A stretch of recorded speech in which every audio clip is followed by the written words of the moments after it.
Raiders Stadium will have no fans this year, and Steve Sisolak said a bunch of stuff yesterday, but the bars still are not open, which doesn't make any sense. We got a pretty heavy news day in Nevada today because specifically in Las Vegas and affecting the casino industry, Steve Sisolak spoke last night. Yes, he had another one of his #1 live streams where he went and said a bunch of things. Plus, the Raiders Stadium is going to have no fans in it, so we're going to talk about those two things. This video is going to tell you why the Strip is not shutting down anytime soon and how Nevada is going to kind of go about the responses. I predicted this last week after he kind of said he was tracking to the zip codes, and then they just came all out with it yesterday. But we also have to talk about the Raiders and the fans, and oh my gosh, go Knights go. They won last night in their first game that counted in the first round robin. So, hey, look, we got professional sports coming back, but at what capacity, at what type? I don't know. You tell me. If you're going to watch football this fall, going to watch it, what bothers you? The no fans, the no protest, the lack of the fans, or the kneeling? Does that bug you guys, or do you guys think that it's totally cool and people have every right to kneel for the national anthem? I'd be interested in hearing your comments in the comment box below. And by the way, my name is Steven and I am not leaving Las Vegas. I'm a Vegas blogger. I hope you guys would like, share, subscribe, hit the bell for the future notifications, and then leave us a comment and subscribe if you haven't yet, because a lot of you guys watch my videos, you're not subscribed to me for whatever reason. Do that because it helps YouTube know that I am relevant. If you guys want to reach out and support us, we of course have Patreon, where you guys can get early access to videos. I just posted one last night that I did a really cool spiffy video blog style talking about the shows. It took all of my BBC footage that I took and I edited it down myself because I recorded a lot more, so you guys can get early access to that. It'll be on YouTube at some point in the future. You never know when. When do the shows come back? We talk about that in that video. We also have access to photos and blog posts. Oh, VegasFaceMask.com. We're going to be talking about the Raiders today. So we have the Raiders, of course. What is that? Is that the Raiders side? That's the Raiders side. That's the Knights side. So Knights and Raiders, both of them in. Knights are in the playoffs. Raiders are playing with no fans. So first of all, yeah, the Raiders are playing with no fans. We're going to get to whether or not Las Vegas is going to shut down based on the latest Steve Sisolak. He does like martial arts with language. You got to really read in between the language, and you got to appreciate how he's talking in those talks that he does. But we have that. So we're going to talk about that in just a moment. But it was announced officially. It's on the cover of the Review Journal. Raiders not going to have any fans this year. Yep, the house that Steve Sisolak helped built when he was a county commissioner, he pushed real hard to get the funding for the stadium. Now he's got to be the governor while it doesn't have any fans in it. So obviously this is just to protect from spreading diseases. Mark Davis said that he doesn't want to show up to the games himself unless all the fans could be in the stands. So even if they did allow some weird 50% or 25% capacity deal for those Raiders games, it looks like the Raiders are choosing not to go ahead with that. Now, I haven't looked at the broader scope of the news. For all I know, the NFL said that none of the seats are going to be filled in any of the stadiums, because I've heard different teams have different plans of action for all this. But what does it mean for the Raiders? I don't know. They're thinking about conducting some kind of walkthroughs of the stadium for fans. I don't know if fans include people like me who are not season ticket holders or just season ticket holders. I imagine the season ticket holders of the Raiders at Allegiant Stadium will have some kind of a priority there. But yeah, no, this is definitely a blow to what was supposed to be the savior of Las Vegas. Way back when all this started in March, April, May, everybody was looking forward to the fall and said, well, I'm sure by then we'll have a better handle on this, and at least sports will save Las Vegas. We'll have the Golden Knights, we'll have the Raiders, we have the WNBA Aces playing, and we have the Las Vegas Lights, the professional football team out here. But nope, sports will not be the savior of Vegas for travel and tourism this year. Also related news to all that, Garth Brooks has rescheduled his concert that was supposed to be going on in just a few weeks for, I believe it was May of next year, something like that, which is actually probably a good call. He was supposed to be the first big event to christen, break the champagne bottle on the front of the Raiders Allegiant Stadium. Don't break champagne bottles on Allegiant Stadium. You can't even walk up to the stadium. It's just gated off right now. Although, all of those construction fences are gone. The stadium is complete. We're waiting for people to be able to do something in it. I think a big, huge marquee event like a boxing or something like that. Maybe Mayweather comes out of retirement, fights somebody. I wish we would have had Tyson, who's fighting later on in September in California, in Carson. I wish he could have been here for that. That would have been pretty cool. And I say, heck, take those big, huge marquee types of prize fights or something and put them on all of the screens on the casino strip, so Planet Hollywood would have that fight and the Cosmo would have the fight. Put that on all the different screens and let the people on the strip kind of take it in, and people would come here just to have the experience of being outdoors, which mitigates the spread. And we'll talk about that, what Sisolak said with mitigation in just a minute. And it'll talk about mitigating the spread while we're watching boxing outside. That would be pretty cool. But hey, who knows, right? I'm just a guy with a camera, not a marketer, but I have ideas. What do you think of that idea? Would you come to Vegas to watch a boxing match that was held at Allegiant Stadium with no fans, but you can watch it anywhere on the strip, just standing outside looking at those awesome giant screens? That would be a pretty cool thing, I think.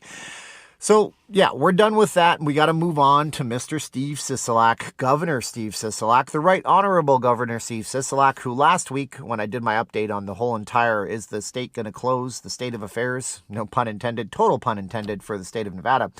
He said last week that they're going to be going off of zip codes, and that was good. I predicted in that video, I said, well, that way they can actually go by zip codes and look at the businesses in that zip codes and visit every business individually and see if those businesses are actually doing the right kind of business, and their business being in the business of trying to make people wear masks, in the business of hand sanitizer, and the business of their employees doing the right things and cleaning.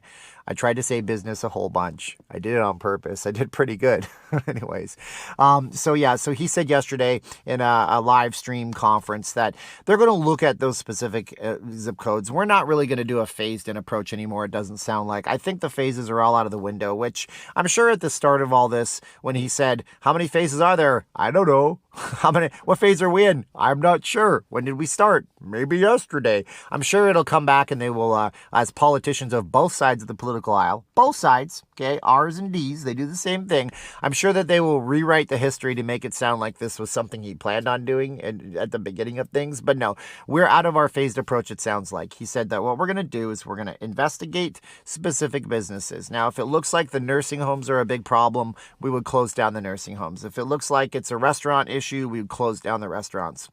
Now, we also have casinos doing things like bars that are small local gaming establishments, moving their slots away from the bars, making it into like a gaming lounge, which they have the permission to do. We have a lot of creative ways to get around things. Bars are not open right now, which is really weird because in his conference last night, in his press conference, Sisolak said something to the effect of, if the nursing homes are the problems, then why are we closing down the bars? Well, in the same day that he said that, it was reported in the Review Journal that one of the deadliest C-19 hotspots in the entire city is a nursing home out in Summerlin, right here in Las Vegas.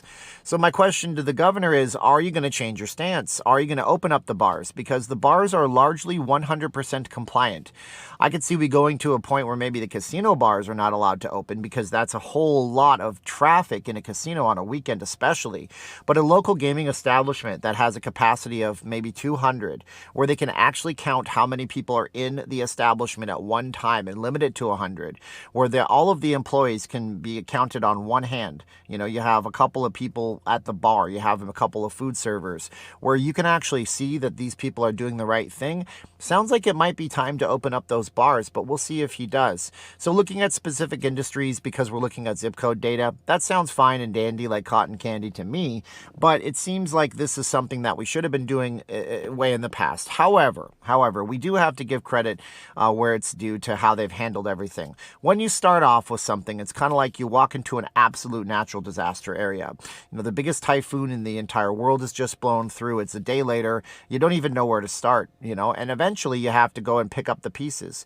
And then you notice there's a pattern, and you notice patterns, and you're able to clean up better, and you're able to reconstruct better. So, you know, what governor or what leader or what, you know, premier of what province, what, you know, leader of a parish, wherever you are, was able to look at this back in March and actually have any kind of a plan of attack? I don't think anybody from the top up with the president all the way down to the local, you know, county commissioners here in Nevada could have ever understood where we were really going with all this. So hopefully this non-phased in kind of approach is something that we can work with. Hopefully we can do some beta tests coming up as the numbers drop and as we get vaccines deployed the next few months to the end of the year. And I really hope that we can do things like little test pilots for shows, you know, smaller comedy clubs where they don't need to fill up the entire house like a David Copperfield show. They may be able to open. And then we can look at that specifically. And if the casinos start tracking people and getting permission to track people, like I mentioned in my video yesterday, people could actually give some feedback, which is invaluable. You can't have as much feedback. You can't have enough feedback. It's the most important thing in the world. And nobody likes being tracked. But you know what? If they offered to track you and they were able to tell you that you might want to get tested, because we just found out that during your stay, just one room over, there was somebody that had the C19, so you should probably get tested even though you've been back home in Akron, Ohio, or wherever it is for the last week. That might be a positive thing too. What do you think in the comments below on that one? So there we go. We have our news update for today. Now, I am in my car today. I had a bunch of stuff to do this morning, but my name is Steven, and I hope you guys would enjoy the videos. I'm not leaving Las Vegas, so like, share, subscribe, the comments. Let's look at the positives and all this. Zip codes being tested, certain industries, not entire casinos, shutting down, which is a good thing. Not taking a heavy-handed sledgehammer approach anymore, because we've already bashed all the rock away from the main statue. Now we're fine chiseling the details out on our mitigation plans. That's a good thing. The Raiders not having fans, can't paint that positive whatsoever, but sometimes you can't paint the news positive. So if you guys want to support the channel, of course, Patreon, Amazon links are below. We also have VegasFaceMask.com. No S at the end. It's the only two face masks you'll ever need. Go Raiders, go Knights, go Las Vegas, go you wherever you are. Now's the time of the video where I say 3, 2, 1, click. So 3, 2, 1, and click.